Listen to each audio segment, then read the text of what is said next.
He spent his last money to buy an old abandoned house by the lake for himself and his little daughter. Everyone laughed at him and said it was foolish, but what they found inside changed their lives forever. Subscribe to the channel and tell us in the comments where you're watching this video from. The highway stretched in front of them like a gray scar winding through the pines. Michael Harper had been driving for hours, his eyes fixed on the cracked ribbon of asphalt that shimmered faintly in the late afternoon sun. The old sedan rattled with every bump, its dashboard taped together in places, the engine sighing as if it, too, was tired of running. In the back seat, his 7-year-old daughter Lily slept curled beneath a blanket, her small hands clutching a stuffed rabbit so worn its seams were gray with time. Michael glanced at her in the mirror. She looked peaceful when she slept, her dark hair falling over her face, hiding the thinness of her cheeks. She didn't look like a child who had spent the last 6 months living in motels, shelters, and sometimes in the car itself. He gripped the steering wheel tighter. Every passing mile felt like a reminder of everything he had lost: the job, the house, the rhythm of a life that had once made sense. But most of all, he missed the sound of his wife's voice. Sarah's laughter had filled every room once, echoing through the little kitchen of their old home while she flipped pancakes on Sunday mornings. Lily spinning in circles on the floor. The memory cut deep and clean.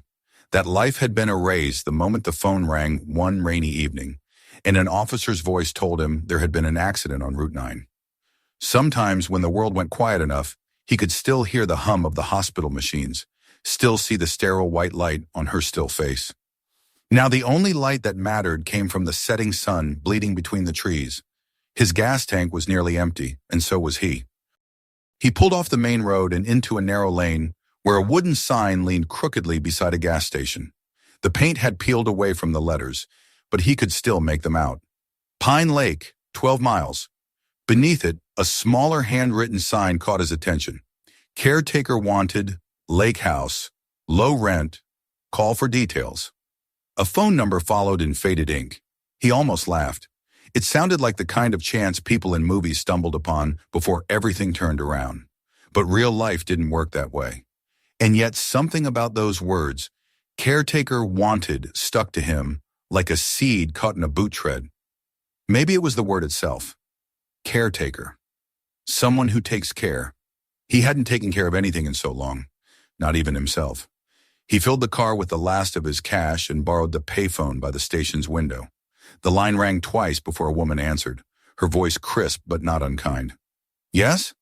I'm calling about the ad, he said. The lake house. I'm looking for work. A pause. He could hear wind through the receiver, the faint rustle of leaves. You're the first to call in months, she said, the keys under the stone by the porch. If you like the place, leave a note in the mailbox, that's all. The call ended before he could ask her name. Michael stood there for a long moment, the phone still pressed to his ear, listening to the dial tone as if it might give him another instruction. Then he hung up, walked back to the car, and looked at Lily still sleeping in the back seat.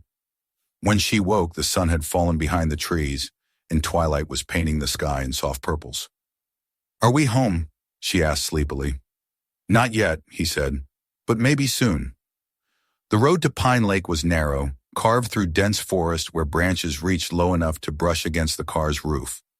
Fog rolled between the trunks like slow breath, and now and then, through the trees, he caught glimpses of still water reflecting the fading sky. When the road widened, the house appeared suddenly, a shape of gray wood and dark stone, crouched at the water's edge, half hidden by tall pines. He parked the car and turned off the engine. The silence that followed was immense, almost physical. The only sounds were the soft creak of branches and the distant cry of a loon over the water. Lily climbed out, clutching her rabbit to her chest, and stared at the house. It was old. The porch sagged slightly. The paint on the shutters had peeled to the color of ash, and ivy climbed the chimney like a slow invasion. The windows reflected the pale light of the lake, opaque and watchful. But to Michael's weary eyes, it didn't look haunted or sad. It looked patient, as though it had been waiting for something. Can we stay here? Lily asked, her voice small. He hesitated. Just for a night. We'll see how it feels. They crossed the yard where weeds grew thick between the stones.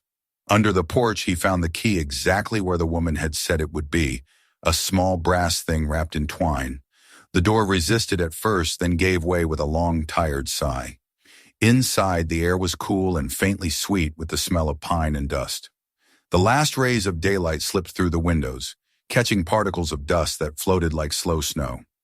The living room was bare except for a wooden table, 2 chairs, and a cold fireplace rimmed with soot. A few old photographs hung on the walls, faces long gone but still faintly smiling. One showed a young woman standing with a little girl in front of the same house, both of them waving at the camera. He could almost hear the echo of their laughter. Lily stepped inside and turned slowly, her eyes wide. "It's like the house in my drawings," she said. Michael looked at her sharply. "What drawings?" "The ones I make when you're asleep," she said simply. "The lake, the trees, and this house." He wanted to tell her that it was impossible, that they'd never been here before, but the words caught in his throat. Maybe kids just drew what they wanted to see. Maybe she had been dreaming of a place like this without knowing it. He found some candles in a drawer, lit them, and started unpacking what little they had. A blanket, a tin of soup, a few apples. They sat on the floor near the fireplace, eating in silence, the flames flickering across the room. Outside, the lake shimmered faintly under a half-moon, and through the cracked window drifted the scent of rain on pine.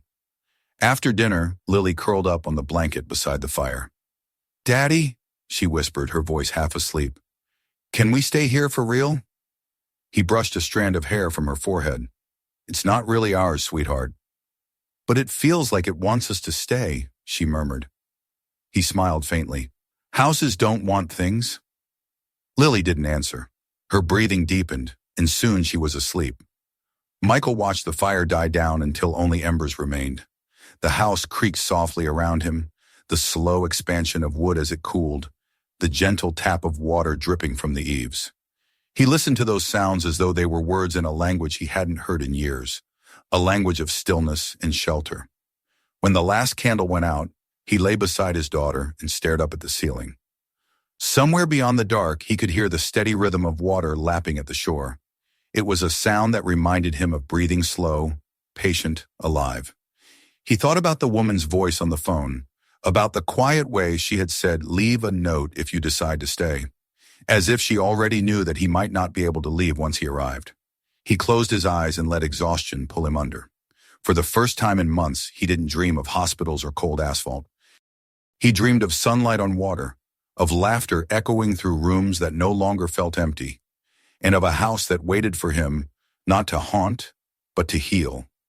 By morning, the fog had lifted from the lake. Birds called from the trees, their songs bright and sharp. Michael woke to the light creeping across the floorboards and the soft sound of Lily humming to herself. She was sitting on the porch steps, tracing shapes in the dust with a stick, her hair catching the gold of sunrise. He watched her for a long time before joining her outside.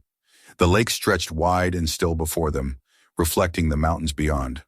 "It's beautiful," he said quietly. She nodded without looking away. "It's home," she said simply.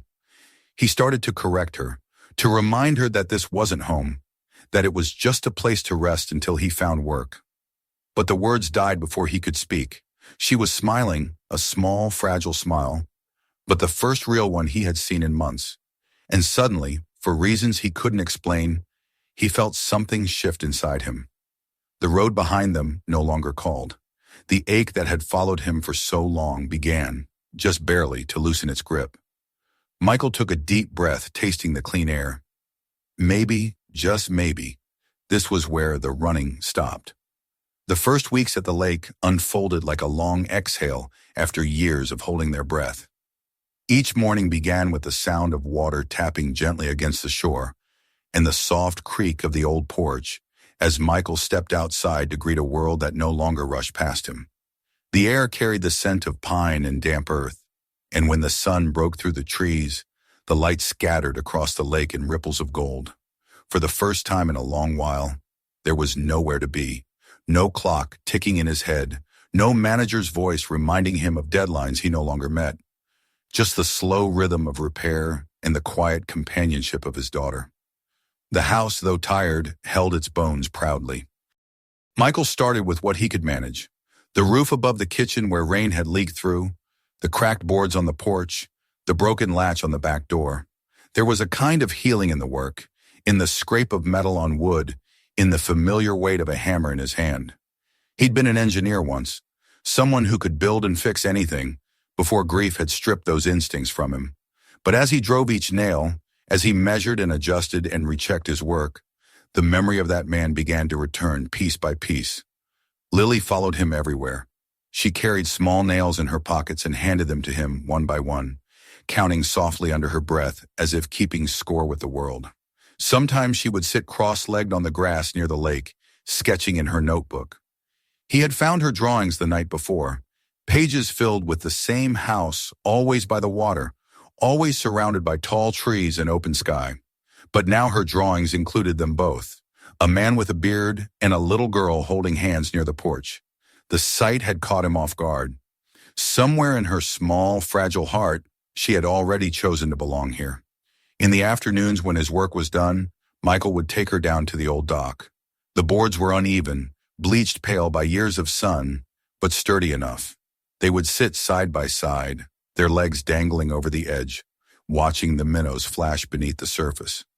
Lily named the ducks that came close Captain, Penny, and Spot, and fed them crumbs of stale bread with solemn dedication. Sometimes when she thought he wasn't looking, she whispered to the water, quiet little words as though telling it secrets. He didn't interrupt. Whatever conversation she was having with the lake, it seemed to comfort her more than anything he could say. Inside, they made the house slowly theirs. The front room that had smelled of dust and disuse now carried the faint aroma of coffee and soap.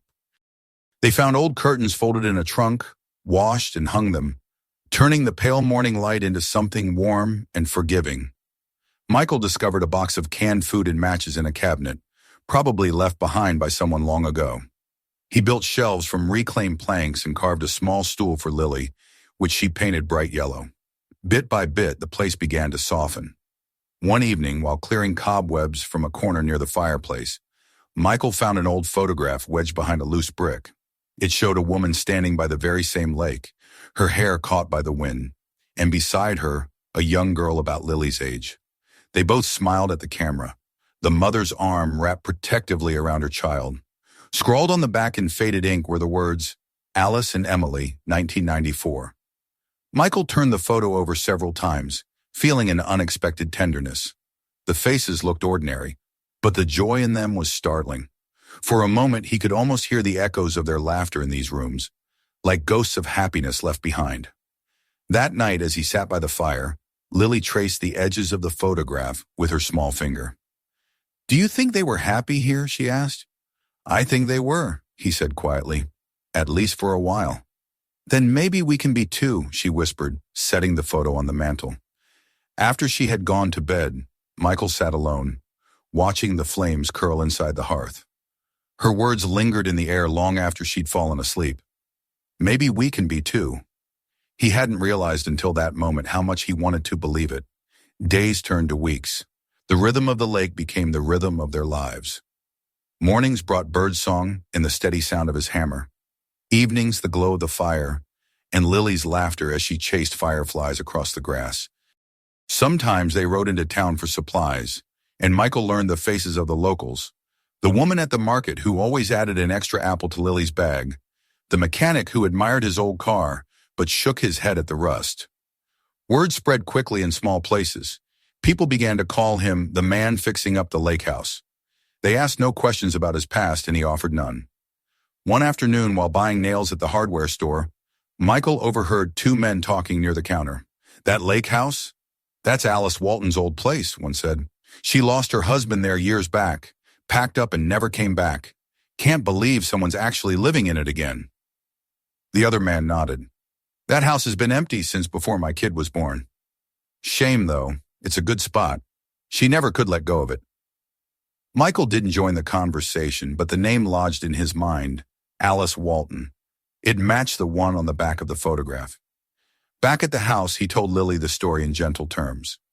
"The woman who used to live here had a little girl, too. They left a long time ago." "Why did they leave?" Lily asked. He hesitated.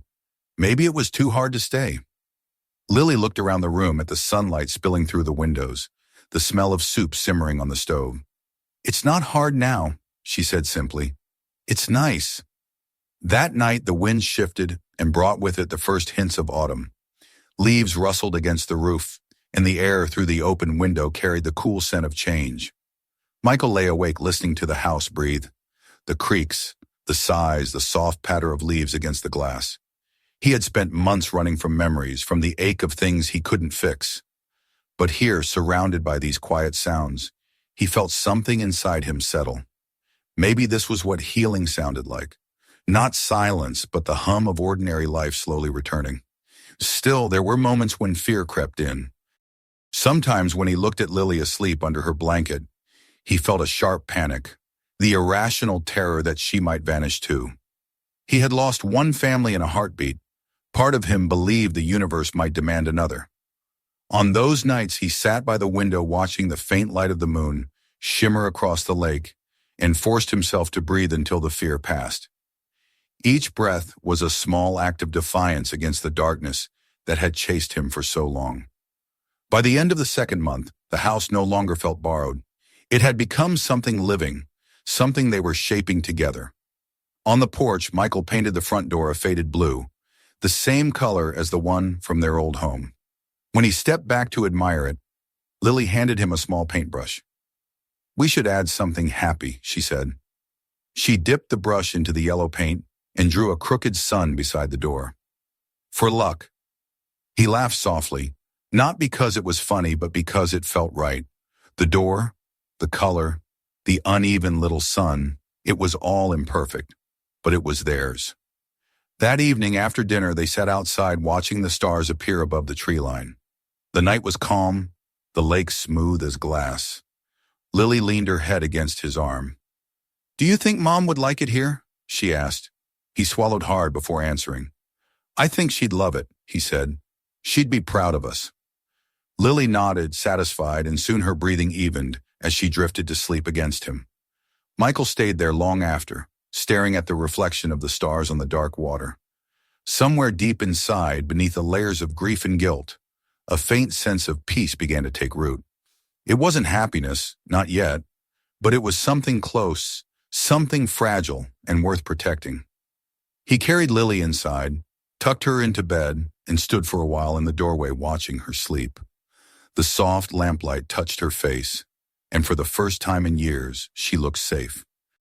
The road behind them had led nowhere for so long, but maybe, just maybe, this one had brought them home. Autumn arrived quietly at Pine Lake, brushing the trees in copper and gold and scattering their leaves across the porch, where Michael and Lily had spent so many evenings watching the sunset.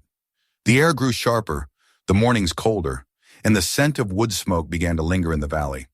The house seemed to hold the warmth they created inside, its old stones absorbing the glow of every fire they lit. It was no longer just shelter, it had become a place that answered to their presence, adjusting, softening, breathing with them. But even as life began to take shape again, the past silent and patient waited just beyond the edges of that fragile peace. One gray morning, while sweeping the dust beneath the old iron bed in the smaller room, Lily found a wooden box wedged between the floorboards. She called for her father, her voice rising in excitement, and when he pried it loose, they discovered it held a few forgotten keepsakes: a child's hair ribbon, a cracked marble, and a small drawing book covered in faded blue cloth. The pages inside were yellowed but intact, filled with pencil sketches, trees, the lake, a woman's face, a child's clumsy handwriting practicing her name over and over, Emily Walton. Michael turned to the last page and froze. Scrawled in dark pencil were the words, "Daddy, don't go." The letters were large, urgent, and the pressure of the pencil had torn the paper in places. Something in those words struck deep, as if they were meant not just for the man who had once lived here, but for him too. Lily leaned closer, reading them in silence, her brow furrowed. "She didn't want him to leave," she said softly. "Maybe he did." Michael didn't answer.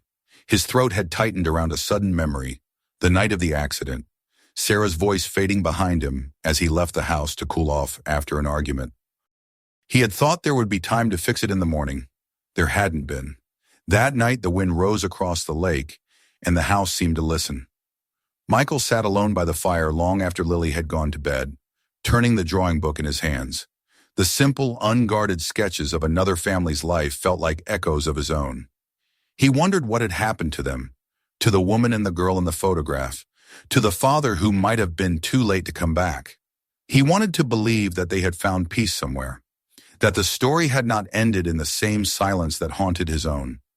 But when he looked toward the mantel, the photograph of Alice and Emily seemed to watch him with a stillness that carried both presence and absence.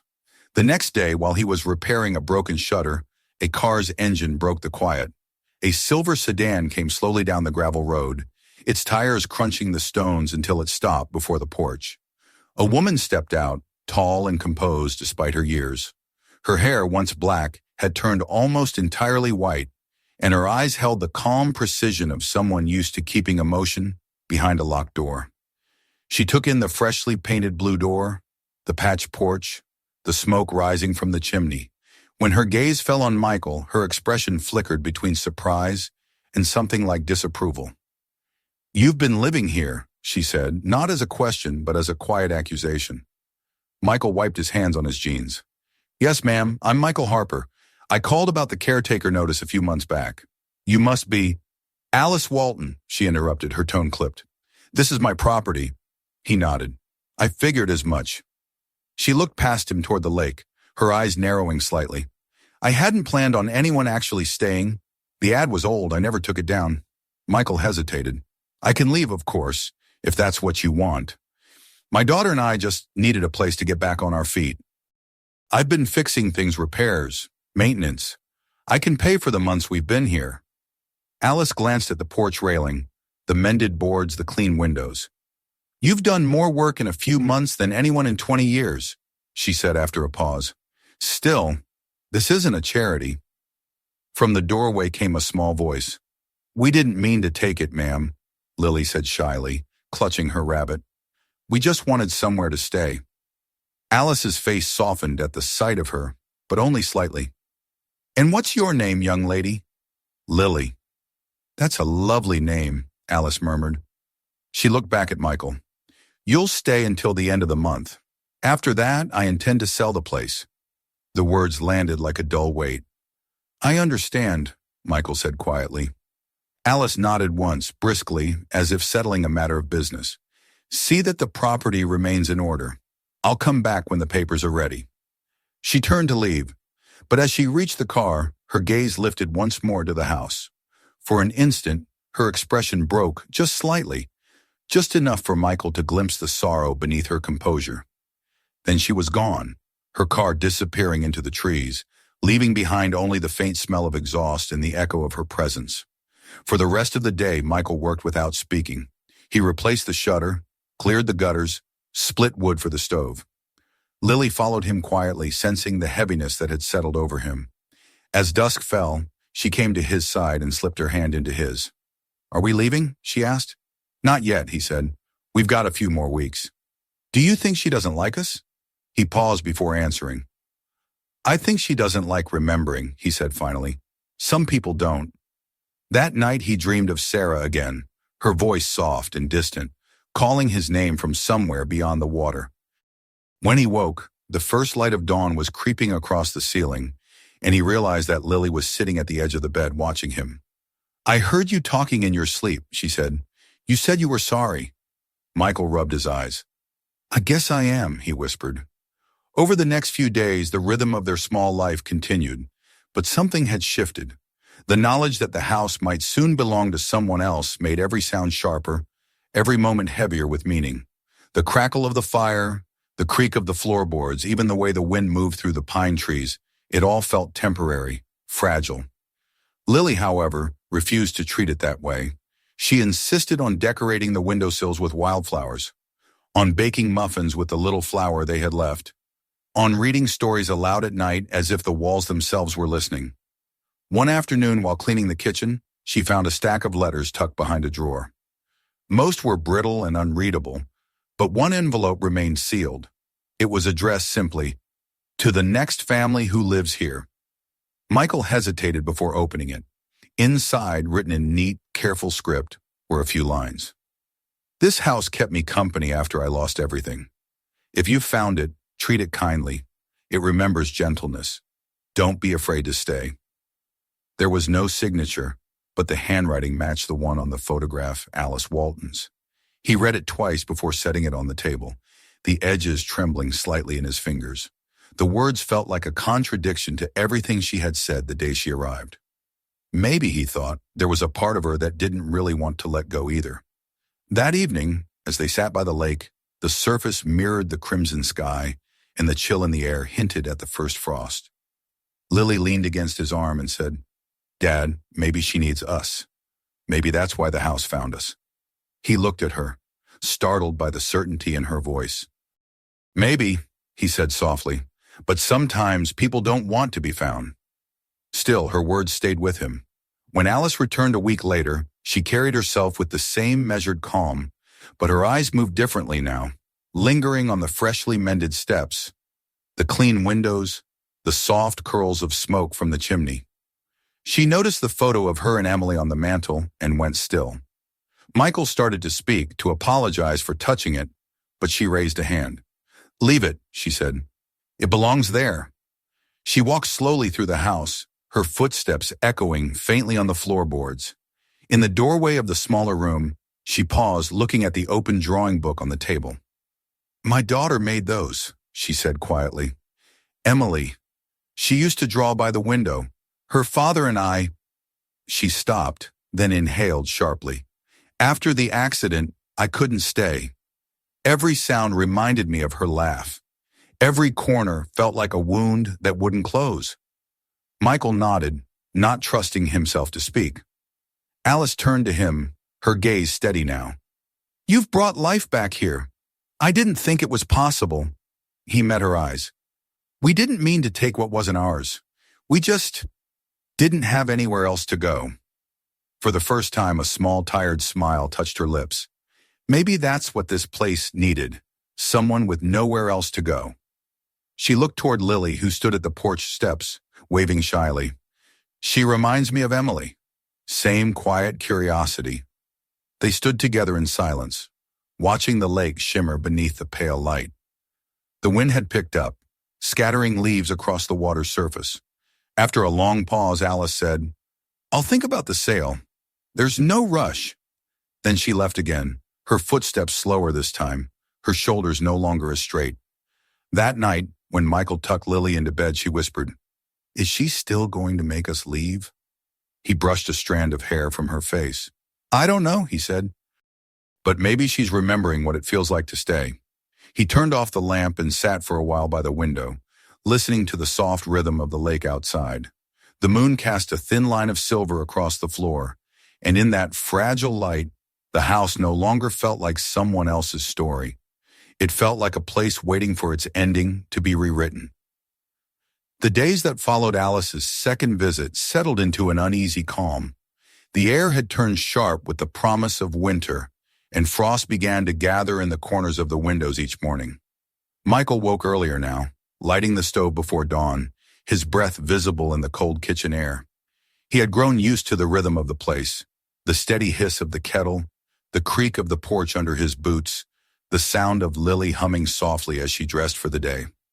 Yet beneath that rhythm was an undercurrent he couldn't ignore. The future hovered like the low clouds over the lake, uncertain and heavy. Alice had not said whether she intended to sell the house, but the thought lingered, shadowing every small joy. One afternoon, while he was repairing the steps that led down to the dock, he heard the crunch of tires on gravel again. When he turned, Alice was there, but she was not alone. A man stepped out of the car beside her, tall, thin, his gray suit out of place against the rough landscape.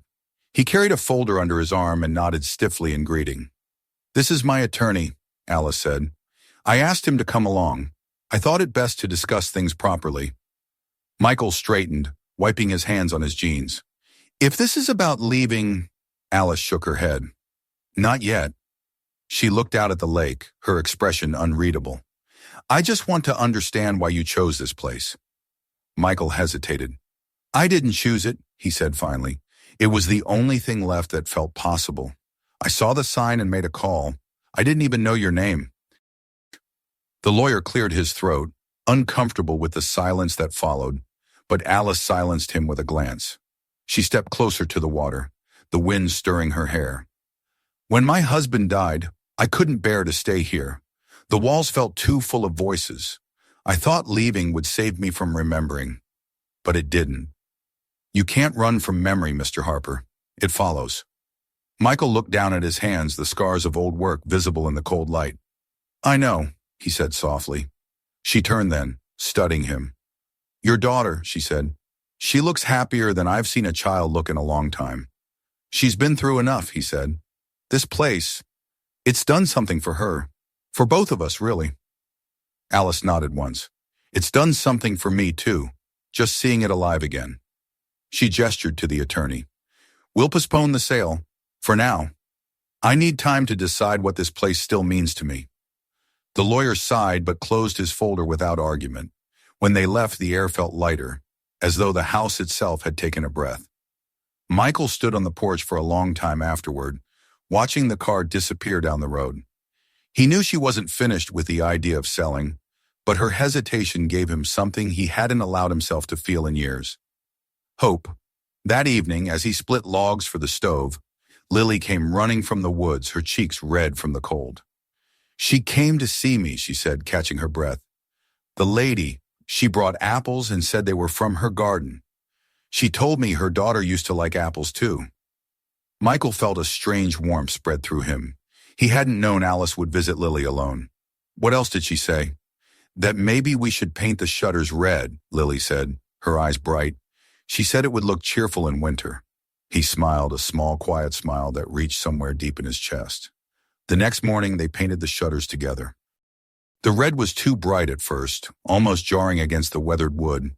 But by the afternoon, as the sun lowered behind the trees, the house looked different, alive, bold, as if it had decided not to fade anymore. Over the following days, Alice began to visit more often. Sometimes she brought groceries or books for Lily. Other times, she simply walked through the rooms, her hand brushing the walls as though she were reacquainting herself with an old friend. She and Michael spoke little at first, their conversations polite and distant. But each time she stayed longer, and each time the silences between them grew less heavy. One evening she joined them for supper. The three of them sat by the fire, the room glowing with the soft light of the oil lamp. Lily chattered about her lessons, about how the ducks were learning to come when she whistled, about the way the frost looked like stars on the grass. Alice listened, her face unreadable, but her eyes softer than he had ever seen them. When Lily had gone to bed, Alice remained by the fire, staring into the flames. "She reminds me of Emily," she said at last. "My daughter. She had that same quiet light. After she died, I stopped hearing laughter in this house. I stopped hearing anything, really."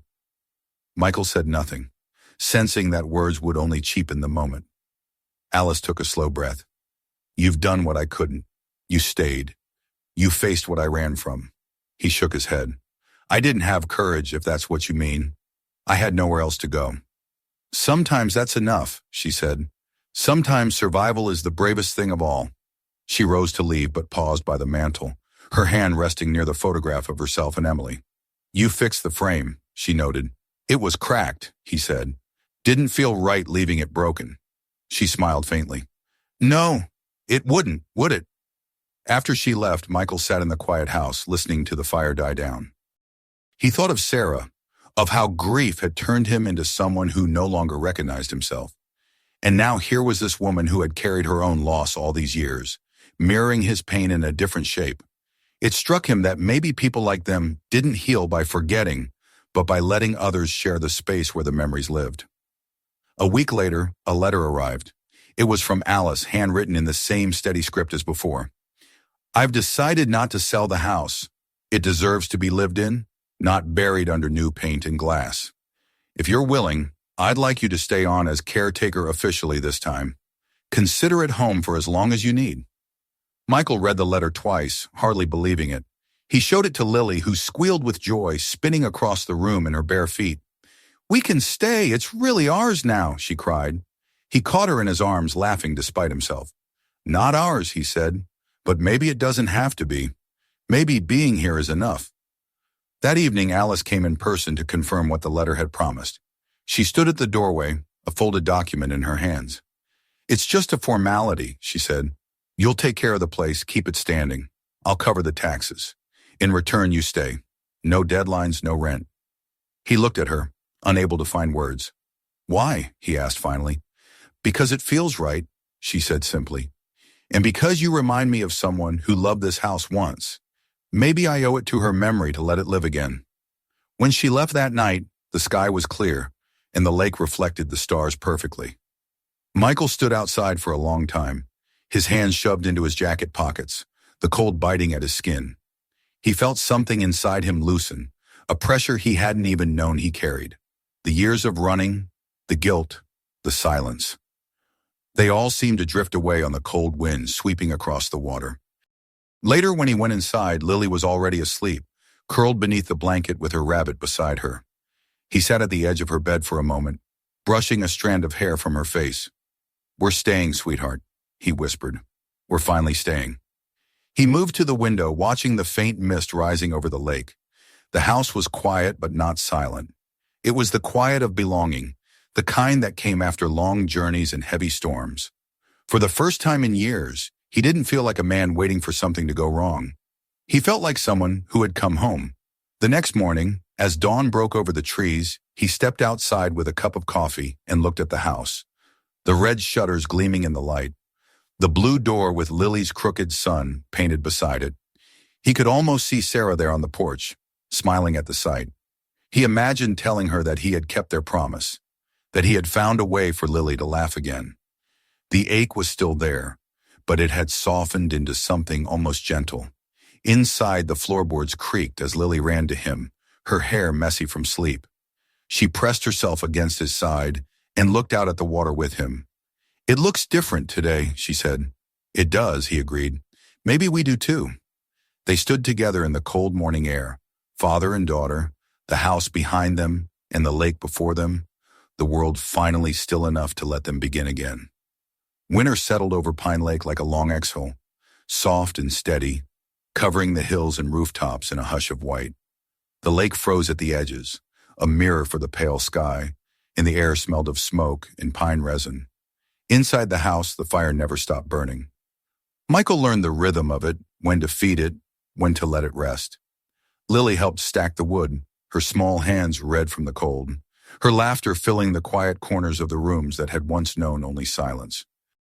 The house felt alive again, warmed from the inside not only by the fire, but by their voices, by the clatter of cups in the kitchen, by the sound of a child running down the hall.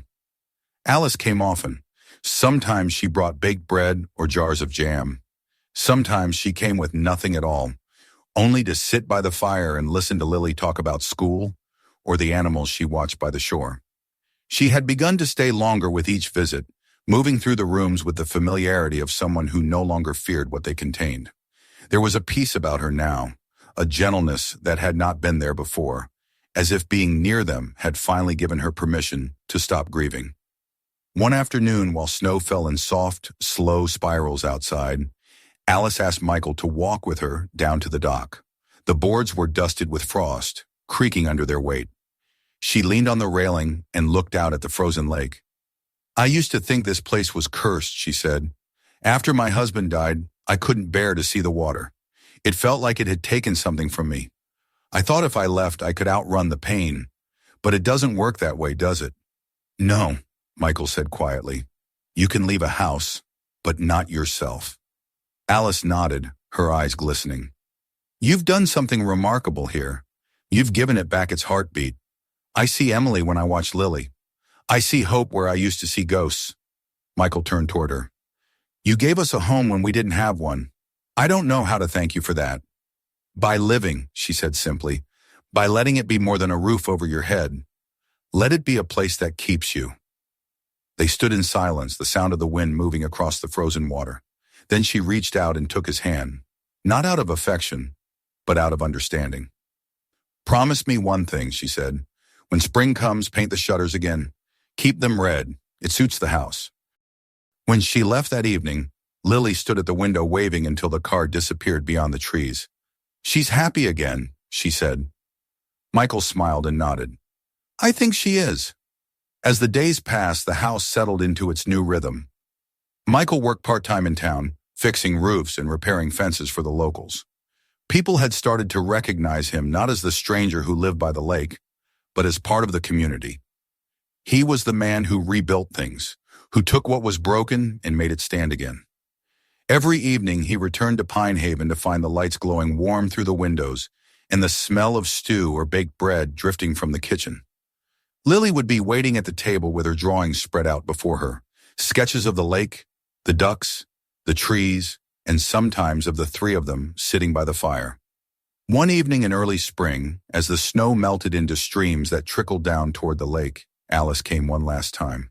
She carried no basket, no papers, only an envelope and a small wooden box.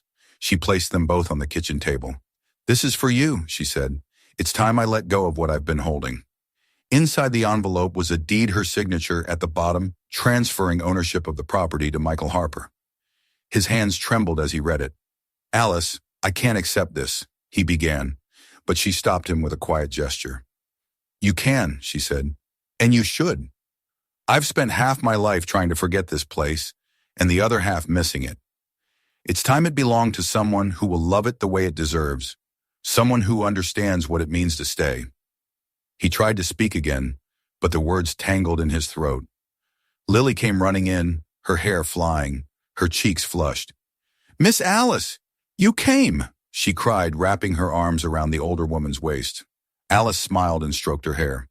"I came to say goodbye, sweetheart. I'm going to live closer to my sister in town. But you'll take care of the house for me, won't you?" Lily nodded solemnly. "I promise." That night, after Alice left, the house felt different, quieter, but not empty. Michael opened the wooden box she had left behind. Inside were photographs, letters, and a small golden bracelet engraved with the name Emily. He traced the letters with his thumb, his eyes burning. These were the fragments of a life that had once filled these rooms. Now they had been passed to him, not as a burden, but as trust. Spring came slowly, the thaw spreading from the lake inward. The red shutters shone bright in the morning light, the door still blue, the crooked sun Lily had painted standing like a badge of defiance against time. They planted a small garden beside the porch, carrots, beans, a patch of wildflowers. Michael found an old guitar in a thrift store and taught himself to play again, the same songs he used to sing to Sarah. Sometimes on quiet evenings, he would play by the fire while Lily hummed along, her head resting on his shoulder. One evening she asked him, "Do you think Mom can hear us?" He set the guitar down and looked into the fire. "Maybe," he said. "Maybe she can hear us right here." He tapped his chest. "Because we remember." Lily nodded, her eyes thoughtful. "Then she knows we're okay now." Outside, the wind shifted through the pines, carrying with it the smell of earth and new rain. The house creaked softly, as if agreeing. Michael looked around the room, the blue walls, the flicker of the fire, the drawings taped to the mantel, and felt an ache that was no longer pain, but gratitude. Weeks later, a letter arrived from Alice. She wrote that she was doing well, that the noise of the town was strange after so many years of solitude, but that she slept easier knowing Pine Haven had found its keepers. At the end of the letter, she wrote, "You didn't just save a house, Michael. You saved the people we used to be. Take care of her, the lake, the house, the girl." They're all part of the same story now. That evening, as the sun dipped low over the water, Michael and Lily sat on the steps of the porch watching the light shift across the lake. The air was cool but not cold. Lily rested her head against his arm, her eyes half closed. "It feels like the house is happy," she murmured. He smiled. "Maybe it is." They watched as the reflection of the house shimmered on the calm surface of the lake. The red shutters, the blue door, the crooked yellow sun. It looked almost like a painting, a story captured in stillness. And for the first time, Michael felt no weight pressing against his chest, no need to move or change or run. The world around them was quiet, but it was the quiet of belonging, not absence. A man and his daughter sat at the edge of a lake, not heroes, not survivors, but people who had finally stopped running long enough to be found. The wind moved through the trees, carrying the scent of wood and water, and the house behind them stood steady and bright, as if it, too, had chosen to stay. If this story moved you, don't leave just yet. Hit that subscribe button and turn on notifications so you don't miss what's coming next. There's another story waiting that will hit even harder. Share this video with someone who believes every home hides a story worth telling, and tell me in the comments where you're watching from.